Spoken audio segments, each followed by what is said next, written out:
কলকারখানা, জাহাজ নির্মাণ, কৃষি, মৎস্য কিংবা বেসরকারি ব্যাংক, দক্ষিণ কোরিয়াতে এসব উৎপাদনমুখী শিল্পে দাপটের সাথে কাজ করছে বাংলাদেশিরা। কর্মী হিসেবে কাজ শুরু করে অনেকেই হয়েছেন সফল উদ্যোক্তাও। তাদের প্রতিষ্ঠানে কাজ করছে অন্যান্য দেশের শ্রমিকরা। দেশটি থেকে গেল বছর $30 কোটি রেমিটেন্স পাঠিয়েছেন প্রবাসীরা। দক্ষিণ কোরিয়া থেকে ফিরে আরও জানাচ্ছেন মোর্শেদ হাসিব।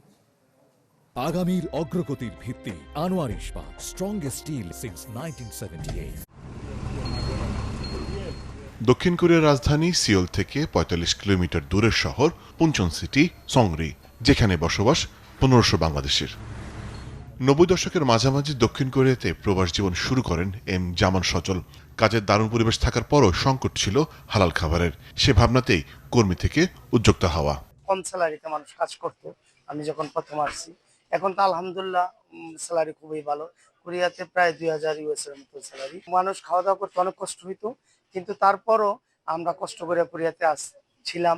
আস্তে আস্তে পর্যায়ক্রমে এখন আলহামদুলিল্লাহ খুবই হালাল প্রচুর খাবার আছে।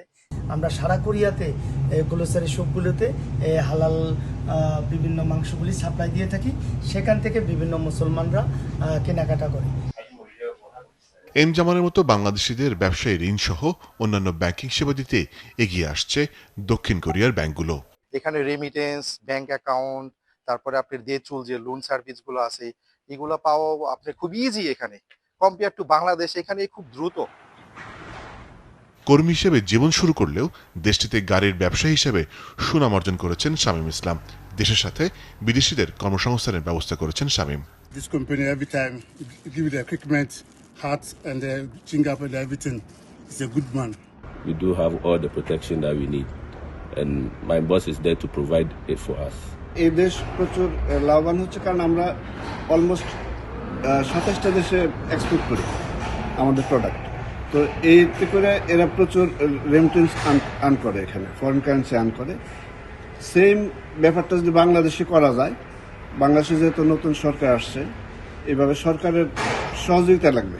কোরিয়াতে মনে করেন যে টেকনিশিয়ান সবকিছু, অনেক ম্যানুফ্যাকচারিং আছে, অনেক সাইডের ব্যবসা আছে। আমাদের মাথায় আছে অনেক ব্যবসা, যেটা বাংলাদেশের জন্য কর্মসংস্থানের জন্য ভালো একটা সাইড। আমরা আশা করি সামনে ম্যানুফ্যাকচারিং এর কাজে বা এই ধরনের কাজের জন্য আমরা ইনভেস্ট করতে রাজি, এবং কিছু কোরিয়ানও আছে আগ্রহী, তারা সবসময় বলতেছে আমাদের। সংগীতে থাকা বাংলাদেশি কমিউনিটি তৈরি করেছেন মসজিদও, যেখানে নামাজ আদায় করছেন সব দেশের মুসলিম সম্প্রদায়ের মানুষ। বাংলাদেশের নতুন সরকারের কাছে নিজেদের প্রত্যাশার কথাও জানান দেশটিতে থাকা বাংলাদেশিরা।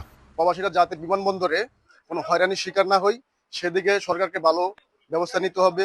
কোম্পানিতে আমাদের দক্ষতার ভিত্তিতে তারা, আমাদের যারা মালিক আছে তারাও অনেক খুশি যে, এবং সরকারের কাছে আমাদের রেপুটেশন ভালো। আমি আশা করি যে আমাদের বর্তমান নির্বাচিত সরকার দক্ষিণ কোরিয়ার সাথে আরো বেশি সম্পর্ক জোরদার করবেন। দেশটিতে নিযুক্ত বাংলাদেশের রাষ্ট্রদূত তৌফিক ইসলাম শাতিল জানান, করোনার পরে কিছুটা কম হলেও বর্তমানে বাংলাদেশিদের জন্য নতুন কাজের সুযোগ তৈরি হয়েছে। গত বছর $300 মিলিয়ন মতো রেমিটেন্স পাঠিয়েছে কোরিয়া থেকে।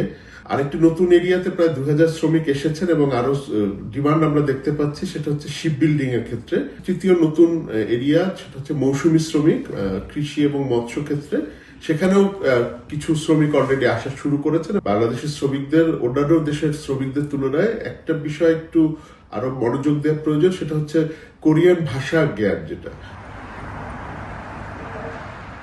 সেমিকন্ডাক্টর থেকে শিপ বিল্ডিং প্রতিটি ক্ষেত্রে বাংলাদেশ এবং দক্ষিণ কোরিয়ার কাজ করার নানান সুযোগ তৈরি হয়েছে।